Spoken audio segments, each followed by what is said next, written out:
What happens when an officer mistakes a high-ranking official for a criminal? Well, here's a story about how one officer's mistake was corrected in the most public way possible. At Atlanta International Airport, an unusual commotion near Gate 23 catches the attention of travelers. Officer Paul Mills, a white police officer, aggressively questions a well-dressed black man, Chief Leonard Harris, demanding that he place his hands where he can see them. Leonard calmly explains that he's the newly appointed police chief of a nearby precinct, but Paul refuses to listen, insisting on taking him in for questioning. Just as tensions rise, none other than President-elect Donald Trump, on his way to a private meeting, steps in. Trump, with his usual authority, demands that Officer Paul release Leonard, reminding him that this man is not only innocent, but his superior. The crowd watches in disbelief as Trump intervenes, and Officer Paul, realizing his mistake, lets Leonard go. Justice was served, and the officer's behavior would not go unpunished. If you enjoyed this story, don't forget to like, share, and subscribe for more fascinating moments like this. At Gate 23 of Atlanta International Airport, the usual hustle and bustle of travelers checking flight boards and rushing to their gates was interrupted by an unusual commotion. Passengers paused, their attention drawn to a heated exchange near the security checkpoint. Some reached for their phones, curious to capture what was unfolding. Standing in the middle of the chaos was Officer Paul Mills, a white police officer with a stern expression and an authoritative tone. Known for his no-nonsense demeanor, Paul was aggressively questioning a well-dressed black man, his voice loud enough to echo through the terminal. The man in question was Chief Leonard Harris, newly appointed to lead a nearby precinct. Despite the officer's hostility, Leonard remained calm and composed, speaking with quiet confidence as he explained who he was. But Paul wasn't listening, his suspicion overriding reason as he prepared to take Leonard in for questioning. Little did Officer Mills know, he wasn't just dealing with any traveler. What was about to happen would change everything. Officer Paul Mills stood inches away from Chief Leonard Harris, his tone sharp and unyielding. "Sir, place your hands where I can see them," he barked. Leonard, calm and composed, raised his hands slightly. "Officer, I've shown you my identification. I'm Chief Leonard Harris, head of the downtown precinct, here for a connecting flight." Paul's eyes narrowed. "I don't care what you claim to be. You're acting suspicious, and I'm taking you in for questioning." His grip on Leonard's arm tightened, ignoring the murmurs of concern growing from nearby travelers. Leonard's voice remained steady. "I'm not resisting, officer, but this is unnecessary." As the tension escalated, a figure stepped into view, commanding attention without a word. It was President-elect Donald Trump, pausing mid-stride on his way to a private meeting. His sharp eyes scanned the scene before him, and the murmurs of the crowd turned to whispers of recognition. "What's going on here?"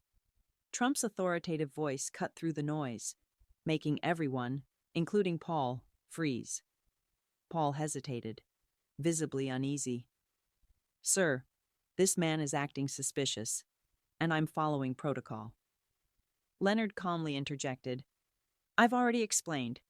I'm Chief Leonard Harris, and this officer refuses to believe me." Trump's expression hardened as he turned to Paul. "Did this man tell you he's Chief Leonard Harris? Is that true?" Paul stammered. "He claims he is, but Trump cut him off." "Protocol? From where I'm standing, this looks like profiling." The murmurs from the crowd grew louder, phones recording every moment. Trump took a step closer. "Release him. Now." Paul hesitated, but the weight of Trump's presence and the growing attention from the crowd left him no choice. Reluctantly, he let go of Leonard's arm. Adjusting his jacket, Leonard nodded at Trump. "Thank you, Mr. Trump." "You're welcome," Trump replied, his tone firm. He turned back to Paul. "This man is not only innocent, but also your superior. Do you understand what you've done?" Paul's face turned pale as the reality of the situation sank in. The crowd erupted into applause, a mix of relief and approval as Trump diffused the situation. Phones captured every angle, and the once chaotic scene settled. Justice had been served, and Officer Paul Mills now faced the consequences of his actions. Inside the VIP lounge, Chief Leonard Harris sat across from President-elect Donald Trump, sipping a glass of water. Leonard's calm demeanor was intact, but his gratitude was evident. "Mr. Trump, I appreciate your intervention back there. That situation could have escalated badly," he said. Trump leaned forward, his voice firm. "Leonard, no one should be treated like that. You handled yourself with dignity, but that officer's behavior was unacceptable. This isn't something we can let slide." As Leonard nodded in agreement, Trump's aide entered the room, holding a phone. "Mr. Trump, the airport security director is on the line. He wants to address the incident." Trump took the call without hesitation. "Director, this is Donald Trump. I witnessed the entire situation, and what I saw was disgraceful. That officer detained a police chief without cause. I expect this to be addressed publicly. No sweeping it under the rug." Meanwhile, in a small conference room elsewhere in the airport, Officer Paul Mills sat stiffly in front of Captain Eleanor Blake. His discomfort was palpable as he fidgeted in his seat.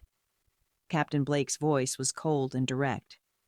"Paul, do you have any idea who you just detained?" Paul stammered.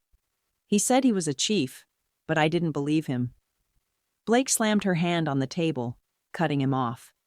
"That man is Chief Leonard Harris, your superior. What you did wasn't protocol. It was profiling, and it's unacceptable." Paul tried to defend himself but quickly faltered under her glare.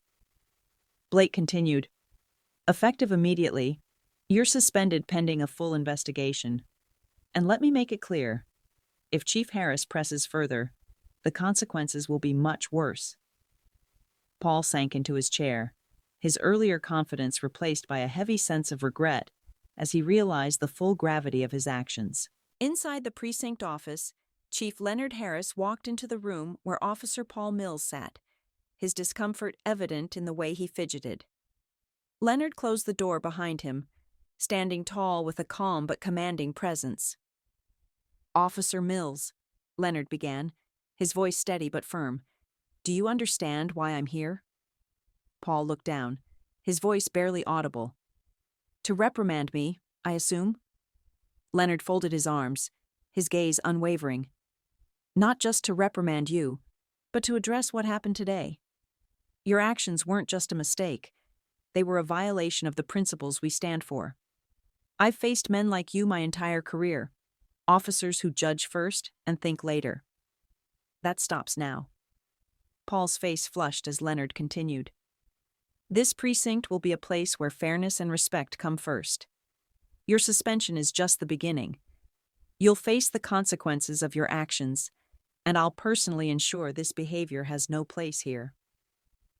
Outside the room, President-elect Donald Trump watched through the small window, a faint smile of approval crossing his face.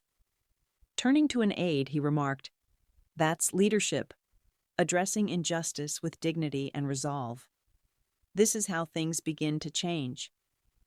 As Leonard exited the room, his head held high, the message was unmistakable. Fairness and accountability would now be the standard. The incident at Atlanta International Airport became a pivotal moment for all involved. Chief Leonard Harris, with his calm yet firm leadership, confronted the issue directly, ensuring that fairness and respect were upheld. His actions reminded everyone that judgment must never precede understanding, and that every person deserves dignity, no matter their appearance. President-elect Donald Trump's timely intervention underscored the gravity of the situation. By demanding accountability and insisting on public resolution, he reinforced the message that discrimination and injustice have no place in our society. Together, Leonard and Trump sent a powerful signal. True leadership requires standing up against prejudice with courage and integrity. This story is a reminder that positive change begins when those in power use their authority responsibly. If you found this story inspiring, be sure to like the video, share it with your friends, and subscribe to our channel. More stories of justice and leadership are coming your way. Thank you for watching.